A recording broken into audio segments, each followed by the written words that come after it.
Assalamualaikum warahmatullahi wabarakatuh. Apa kabar anak ustazah semuanya? Semoga dalam keadaan sehat ya dan tetap semangat walaupun belajarnya di rumah. Baik anak ustazah, di akhir pekan ini ya kan kita masuk pada roster pelajarannya yaitu pembelajaran bahasa Indonesia. Ini khusus untuk kelas 7 putra dan putri. Oke, jadi kita ini pembelajaran online bahasa Indonesia. Untuk materi kita hari ini, kita masuk kepada bab 3, yaitu apa di bab 3? Teks prosedur. Sebelum kita masuk, apa sih yang dimaksud dengan teks prosedur itu? Ya kan? Terlebih dahulu saya mau tanya nih sama anak-anak ustazah. Pernah nggak misalnya nonton suatu video yang videonya itu berisikan seperti ini? Cara memasak nasi goreng. Nah, ini sesuai dengan gambar ya. Misal atau misalnya cara memainkan layang-layang misalnya gitu ya, atau cara membuat layang-layang. Pernah nggak lihat seperti itu di video-video YouTube-nya atau di video-video di media sosial lainnya? Atau juga anak ustazah pernah nggak baca misalnya misalnya cara menghidupkan laptop dengan benar misalnya ya kan, di dalam suatu teks atau kalian pernah baca. Nah anak ustazah, kalau yang sudah pernah lihat video itu atau yang pernah baca teks seperti itu, nah secara ininya ya kan, itulah contoh dari teks prosedur. Nah itu contoh dari teks prosedur anak ustazah. Oke, jadi kalau begitu apa sih yang dimaksud dengan teks prosedur itu? Nah, ustazah coba perhatikan. Nah, ini contoh ya. Terlebih dahulu saya lihatkan contohnya ini.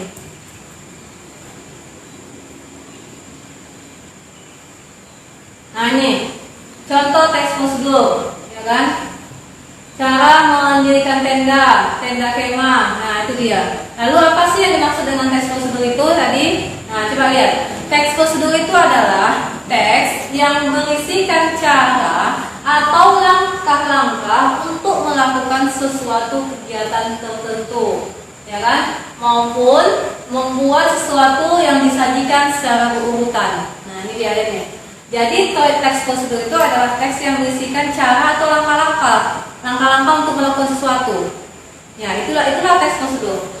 Tujuan dari teks prosedur itu yaitu menjelaskan kegiatan yang dilakukan agar pembaca dapat secara tepat dan akurat mengikutinya. Nah, jadi tujuan dari teks prosedur itu, tujuan dari langkah-langkah yang tadi ada di dalam teks tadi, ya kan? Itu tujuannya untuk menjelaskan kegiatan, ya kan, yang bisa diikuti oleh pembaca. Nah, bisa diikuti pembaca dengan tepat atau akurat, ya kan? Sebuah prosesnya tadi, langkah-langkah tadi bisa diikuti pembaca, sehingga pembaca atau yang menonton tadi video yang saya bilang tadi bisa melakukan sama hal yang sama seperti yang dilihatkan di dalam teks tadi. Itu dia. Nah, jadi tujuannya itu dia.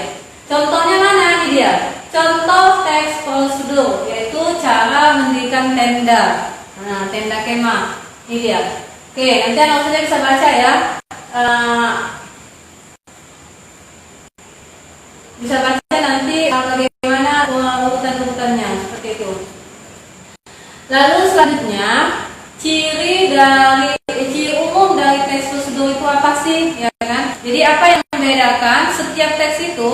Anak ustazah sudah pernah belajar teks ini ya, deskripsi ya, di kelas di awal masuk di bab pertama kita belajar tentang teks deskripsi. Setiap teks itu pasti memiliki ciri khasnya, ciri umum yang membedakan dia dengan teks lain. Begitu juga dengan teks prosedur, dia memiliki ciri yang beda dengan teks-teks yang lain. Apa yang membedakannya? Nih, ciri pertamanya yaitu adanya tujuan tertentu. Nah, jadi di dalam teks prosedur itu ada tujuannya. Tujuan itu tergantung dengan judul yang akan kalian lihat, kalian baca pada teks prosedur itu. Contoh misalnya, cara mematikan laptop yang benar. Berarti itu adalah tujuannya untuk melakukan sesuatu, ya kan? Melakukan. Atau misalnya cara memasak mie goreng misalnya, ya kan? Berarti itu tujuannya untuk mengajarkan kita membuat sesuatu. Nah, itu dia. Saat melakukan atau membuat itu biasanya. Lalu yang kedua, berisi langkah-langkah. Nah, sesuai dengan pengertiannya, nah Ustazah, teks prosedur itu adalah teks yang berisikan cara atau langkah-langkah. Maka ciri umumnya adalah kita akan menentukan kita akan menemukan langkah-langkah di dalam teks itu. Nah, jadi beda dengan teks-teks yang lain. Kalau teks deskripsi kan kita melihat teks itu, badan teks itu utuhnya berbentuk paragraf ya kan. Nah, tapi kalau teks prosedur ini beda dianya. Teks prosedur ini dia akan memuat langkah-langkah. Kalau sudah langkah-langkah, berarti tampilannya akan dalam bentuk paragraf lagi, tapi poin per poin. Nah, itu dia. Lalu selanjutnya, terdapat batasan atau aturan dalam melakukannya. Nah, jadi di dalam teks prosedur itu, ya kan, teks itu kan berisi langkah-langkah untuk kita bisa melakukan sesuatu, untuk kita bisa membuat sesuatu misalnya. Tapi dalamnya itu ada batasannya, ada batasan dalam melakukannya. Contoh misalnya, rebuslah air selama setengah jam misalnya. Kan ada batasan kan? Berapa lama? Setengah jam, nggak boleh lebih. Nah, itu dia. Jadi ada batasan-batasan dalam melakukannya. Lalu selanjutnya yang keempat, isi kegiatan dilakukan secara urut. Nah, jadi dalam teks prosedur itu langkah-langkah itu diurutkan dianya, tidak acak-acak. Kalau yang diacak-acak namanya tips. Jadi beda ya, beda tips, beda teks prosedur. Nah, kalau teks prosedur itu dia langkahnya itu urut dia. Misalnya yang pertama, kalau masak ini cara memasak nasi goreng misalnya, siapkan bumbu lah katanya ya kan. Jadi dia berurutan dianya, tahap per tahap. Tidak bisa kita acak-acak dia posisi langkah-langkah tadi, harus berurutan dianya. Oke, itu yang menjadi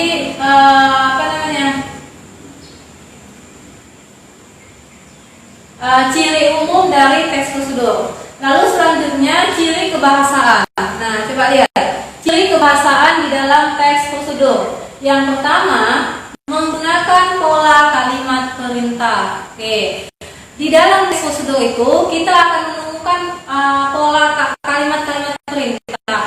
Contohnya misalnya, tuangkan, cucilah, lakukan ini, rebuslah. Nah, itu adalah kalimat perintah yang nanti dia ditandai kalimat yang diganti dengan tanda seru. Lalu selanjutnya bahasa yang kita temukan di dalam teks prosedur itu yaitu dia menggunakan kata kerja aktif. Kata kerja aktif, tahu kan? Kata kerja aktif itu biasanya kata kerja yang diawali dengan awalan me. Nah, beda ya. Jangan kalau di itu pasif. Kalau aktif dia menolong, bukan ditolong ya. Menolong, merebus, menggoreng. Nah, itu dia. Jadi dia menggunakan kata kerja aktif yang biasanya ditandai dengan awalan me, ya, bukan awalan di. Lalu selanjutnya yang ketiga, menggunakan kata penghubung atau konjungsi untuk mengurutkan kegiatan dia. Contohnya, pertama, kedua, kemudian berikutnya, setelah itu rebuslah air selama setengah jam, ya kan?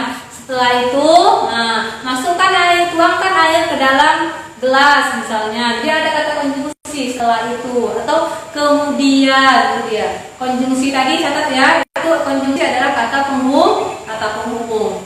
Oke, yang keempat, menggunakan kata keterangan untuk menyatakan waktu, tempat dan cara. Contohnya 5 menit tadi. Rebuslah air selama jam misalnya, ya kan? Rebuslah air selama 15 menit. Masukkan tunggu sampai ini 15 menit misalnya. Masukkan ke dalam freezer selama 15 menit contohnya. Itu adalah keterangan waktu atau keterangan tempat juga. Lalu menggunakan kalimat saran atau larangan. Contohnya sebaiknya, hindari, jangan. Nah, itu adalah contoh-contoh kalimat saran. Coba kita lihat ya contoh dari teks prosedur. Ini agak ketemu. Nah, ini coba lihat nih.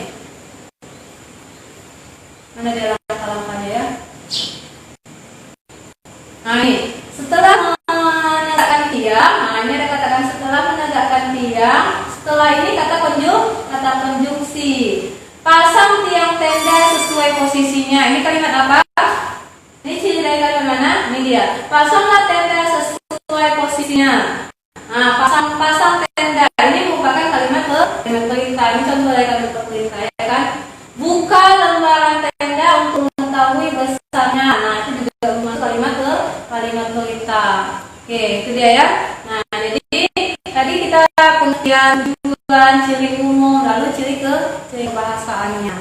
Oke, next sudah ya. Untuk selanjutnya coba perhatikan. Nah, untuk pertemuan ini itu saja dulu materi kita, singkatkan saja, nggak usah panjang. Selanjutnya Ustazah menghadirkan nomor 7 untuk anak Ustazah. Coba lihat. Ustazah jelaskan sedikit arahannya. Tentukan dari 3 teks yang Ananda baca, ya kan? Yang anak Ustazah baca, manakah yang termasuk teks prosedur. Nah, jadi di sini Ustazah menghadirkan 3 teks. Nah, silakan anak Ustazah tentukan mana yang termasuk pada teks prosedur. Sudah ditentukan. Misalnya nih, teks 3 merupakan teks prosedur atau teks 2. Sudah ditentukan kan? Berarti ya misalnya ada 2 teksnya. Lalu katanya setelah ditentukan, ini dia. Nah, kemukakan alasan. Nah, jadi sudah ditentukan tadi kan, misalnya teks 3 merupakan teks prosedur. Tentukan alasannya. Nah, dengan cara apa? Melihat tujuannya. Dijelaskan dengan tujuannya. Oke. Lalu yang kedua, analisis kalimat atau kata yang menunjukkan ciri teks prosedur pada 2 teks tadi. Nah, itu dia ya.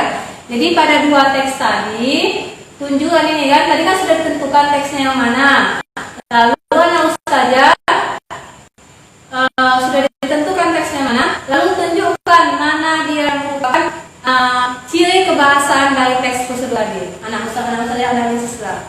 Oke, mungkin itu saja ya. Nanti kalau belum paham, silakan kita Ustazah, ya kan, boleh lewat WA atau telepon dan sebagainya. Oke, itu saja. Ustazah akhiri dengan alhamdulillah. Assalamualaikum warahmatullahi wabarakatuh. Tinggal gitu ya. Kayaknya ini salah.